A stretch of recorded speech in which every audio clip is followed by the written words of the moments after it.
بسم الله الرحمن الرحيم الحمد لله والصلاة والسلام على رسول الله وعلى آله وأصحابه ومن والاه. اما بعد، شیخ الاسلام رحمت الله علیه در عقیده واسطیه گفتند که و تنشر الدواوین و هی صحائف الاعمال فآخذ کتابه بیمینه و آخذ کتابه بشماله. تنشر الدواوین یعنی نامه های اعمال کشاده می شود، گذاشته می شود در بین مردم. و وی یعنی دواوین چی است؟ جمع کلمه دیوان. دیوان آن چیزی که به وی تدوین شده است، نوشته شده است. و وی صحیفه های عمل ها هست.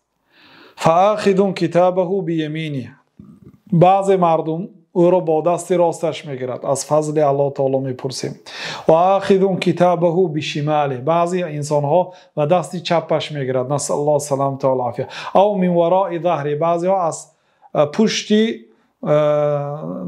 تخت پشتش میگیرد، یعنی با همین شکل، یعنی دستاش بسته شدگی از دست راستش همین گونه میگیرد. یعنی این یک نوعی تحقیر که روبرو هم داده نمیشود. کما قال تعالی، خیلی که الله تعالی گفت که و کل انسان الزمناه طائره فی عنقه و نخرج له یوم القیامة کتابا یلقاه منشورا اقرأ کتابک کفی بنفسک اليوم علیک حسیبا. و هر یک انسان را نامه اعمالش را در گردنش آویزان کردیم و روز قیامت برای یک کتابی میبراریم که کشاده میبیند او را. اقرأ کتابک، برای او گفته میشد که کتابت را خوان. کفی بنفسک الیوم علیک حسیبا، امروز تو خودت کفایه هستی برای حساب کتاب کردن خودت. یعنی هر یک بنده کتابش را میخواند و خودش خلاصه خودش میبرارد، بازگشتش تعیین میکند، یا اینکه به جنت یا اینکه به دوزخ، چون که در آنجا معلوم است که او چی کار کرده است. و یحاسب الله الخلق، الله تعالی خلق را حساب میکند. و یخلو بعبده المؤمن فیقرره بذنوبه، با بنده مومنش الله تعالی خلوت میماند، یعنی بین الله تعالی و بین آن بنده دیگر هیچ کسی نمیماند، تنها میماند. فیقرره بذنوبه، الله تعالی به گناهایش او را اقرار میکند. فلان روز فلان گناه را کردی؟ بنده میگوید که بله پروردگارم کردم. کما وصف ذلک فی الکتاب و السنه، خیلی که این حادثه ها در قرآن و سنت وصف شده است. و اما الکفار فلا یحاسبون محاسبه من توزن حسناته و سیئاته، اما کافرها باشند این گونه حساب و کتاب کرده نمیشوند که حسنات و سیئات آنها در ترازو گذاشته شود و یعنی چی عملهای خیر کردن و چی عملهای بد حساب کرده شوند. نه، فإنهم لا حسنات لهم، چون که آنها حسنات ندارند، کارهای خیر ندارند. با کارهای خیرشان الله تعالی مکافاتشان را در دنیا داده است. کدامی که از آنها خیر کرد، کدامی از آنها به پدر و مادرش نیکی کرد، به مردم خوش معامله بود، کافرهای صاحب اخلاق حمیده، کافرهای مهربانی که به مردم خیر و سخاوت میکردند، کافرهای طبیبی که به مردم خدمت میرسانیدند، هر کافری که در این دنیا عملی خیر کرده است الله تعالی مکافاتش در دنیا به پررگی میدهد. بنابراین حسنات نداره آنها در روز قیامت، و حسنات آنها هم به خاطر دریافت الله تعالی نبود، بنابراین به خاطر چی کی بود الله تعالی داد. مانند حاتم طایی، پیامبر صلی الله علیه و سلم به دخترش گفت که پدرت شهرت را میخواست، الله تعالی شهرت را به او داد. من ببینید بعد مرگش هم 1400 سال زاید شد به مرگ حاتم طایی، حالا هم به کرامت و سخاوتش ضرب المثل ها زده میشد و در همان زمانه هم شهرت یافته بود. مقصدش دریافت شهرت بود، الله تعالی به مقصدش رسانید، یعنی حسناتش داد. اما در آخرت نماند چیزی، ولكن تعدد اعمالهم و تحصى، عملهاشون شماریده می شود، یک به یک گفته می شود فلان گناه را فلان روز کردی، فلان مسجد را فلان روز ویران کردی، فلان عالم را فلان روز کشتی، فلان مسجد را فلان روز خراب کردی، گفته شماریده می شود.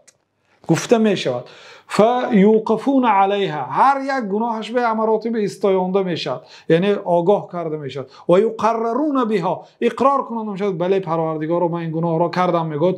و یجزون بها، به همان گناهش بعد جزا داده می شود. و فی عرصه القیامتی، و در عرصات روز قیامت، یعنی در آن زمینی وسیعی که در آنجا تمام مردم از جن و انسان ها جمع کرده می شوند، الحوض المورود لمحمد صلی الله علیه و سلم، در آنجا حوض است که مردم به او وارد می شوند، از آن محمد صلی الله علیه و سلم است. ماؤه اشد بیاضا من اللبن، آبش سفیدتر از شیر است. و احلی من العسل، شیرین تر از عسل است. طوله شهر، درازیش یک ماهینه راه است، درازی حوض.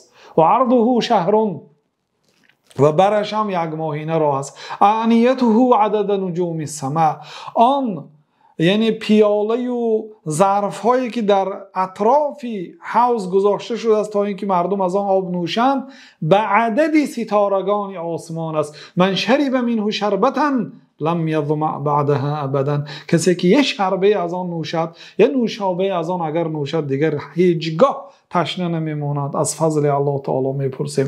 و الصراط منصوب علی متن جهنم، و پل صراط بر بالای جهنم راست کرده شده است. پل یعنی به زبان روسی ماست میشد، به زبان ازبکی به فکرم کپروک میشد، به زبان فارسی یعنی پل میگویند. صراط به زبان عربی که بر بالای جهنم راست کرده شده. هو الجسر الذي بین الجنة و النار، و این پلی هست بین جنت و بین دوزخ. یمر الناس علیه علی قدر اعمالهم، از بالای وی مردم به قدر عملهایشان میگذرند. فمنهم من یمر کلمح البصری، از بین مردم انسانهایی هستند که مانند میجه زدن میگذرند، مانند یک میجه زدن در آن طرفی، یعنی که پول میشوند، یعنی از بالای دوزخ گذشته میشوند.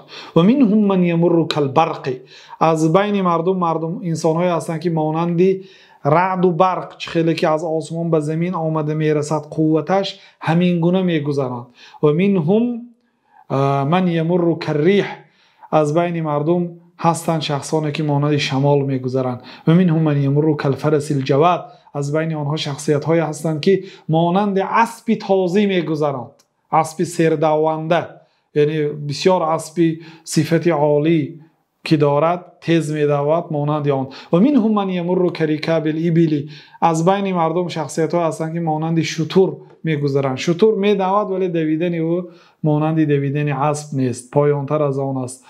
و منهم من یعدو عدوا، از بین مردم شخصیت‌ها هستند که میدوند در بالای پل صراط، اگرچه در حدیث ها وصفش آمده است که باریکتر از موی، تیزتر از شمشیر است، میدوند بعضی ها. و منهم من یمشی مشیا، بعضی ها در بالای او راه میگردند. و منهم من یزحف زحفا، بعضی ها در بالای او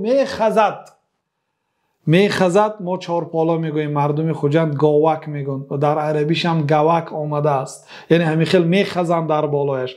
و منهم من یخطف فیلقا فی جهنم، و بعضی انسان ها یخطف یعنی زده میشود با چنگال هایی که در زبان عربی هم در تاجیکی هم آمده است، قناره میگویند. قناره که قصاب ها دارند، مانند همان یک آهن های نوگش تیز زده می شوند و ربوده می شوند، یعنی به دوزخ می افتد به سبب همین ضربه.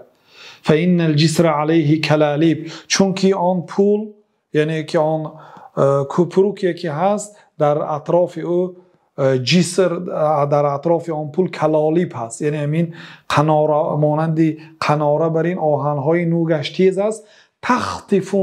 تخطف الناس باعمالهم، با فتح تا آمده است و در بعضی لغت ها با کسر تا هم آمده است.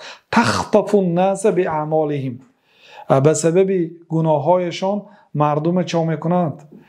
میزند، میکشد به پایان. فمن مر علی الصراط، اما آن آدمایی که از صراط پر را گذشته است، دخل الجنه، به جنت می دراید. نسأل الله من فضله. فاذا عبروا علیه وقفوا على قنطره بین الجنه و النار. وقتی که از آن پل صراط گذشتن استایانده میشن مراتب دیگر بین جنت و بین دوزخ. دوزخ کو تمام شد، اکنون بین دوزخ و بین جنت اعراف هست، یک جای هست بین جنت و دوزخ. فیقتص لبعضهم من بعض، از بعضشان به بعضشان قصاص گرفته میشه. دو مومن است در دنیا هم دیگر بد میبینه. این هم مومن است ماشاءالله تهجد میخواند، به نمازهای 5 وقته میبیاید، در مسجد اون مومن میبیند تباش خیره میشد و سلام علیک نمیکند، همراهش بد میبیند. و همین گونه در غیر مسجد هم دو مومن هستند که همدیگر را بد میبینند. در قلب آنها حقد است، حسد هست، بدبینی است، کینه و عداوت است.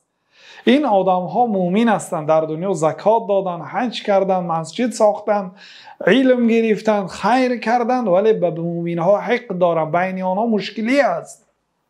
لیکن اینها همین گونه به جنت نمیدارن، آنها استایانده میشن. بعد اینکه از دوزخ خلاص شدن، از بالای پل صراط گذشتن، استایانیده میشه. فاذا هذبوا و نقوا، وقتی که قصاص بین همدیگر گرفته میشه، چه خیلی که الله تعالی میخواهد همون گونه بین همدیگر قصاص میدهند. بعد وقتی که از حق همدیگر تازه شدن، پاک شدن، اذن لهم فی دخول الجنه، به جنت برای در آمدن بعد برای آنها اجازت داده می شود. چه خیلی که الله سبحانه و تعالی در سوره حجر گفت که و نزعنا ما فی صدورهم من غل اخوانا على سرور متقابلین. پیش از آن که به جنت درآیند ما از قلب آنها، الله تعالی میگه که و نزعنا ما فی صدورهم من غل، ما آن حقد، کینه و عداوتی که در قلبشان به نسبت همدیگر داشتن و ما گرفتیم. وقتی که گرفت الله تعالی دیگر بدبینی نمیماند. اخوانا علی سرور متقابلین، در بالای کتها همچون یک برادر به همدیگر روبرو میشینند دیگر در جنت. دو مسلمانی که در دنیا به همدیگر بدبینی داشتن، اینها روز قیامت به همدیگر در جنت در بالاهای کت میشینند.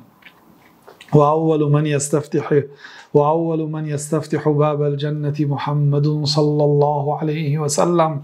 اولین شخصی که در جنت را طلب گشاده شوی میکند این جناب محمد صلی الله علیه و سلم است. این دومین شفاعتشون است که وقتی که به جنت میروند، در جنت را مردم محکم مییابند، پوشیده و قلف.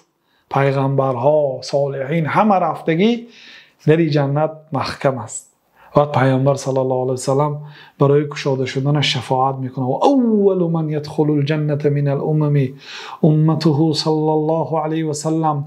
وقتی که اولین شخصی که قدمی خود را به جنت میگذارد این جناب محمد صلی الله علیه و سلم، سید الاولین والآخرین، سید اولین و آخرین حضرت محمد علیه السلام به جنت می‌دارند. سپس حضرت ابراهیم، سپس حضرت موسی، سپس باقی مانده اولو العزم و دیگر رسول‌های و پیغمبرها، سپس ابوبکر صدیق رضی الله عنه، سپس عمر بن الخطاب، سپس امت محمد صلی الله علیه و سلم، سپس دیگر امت‌ها.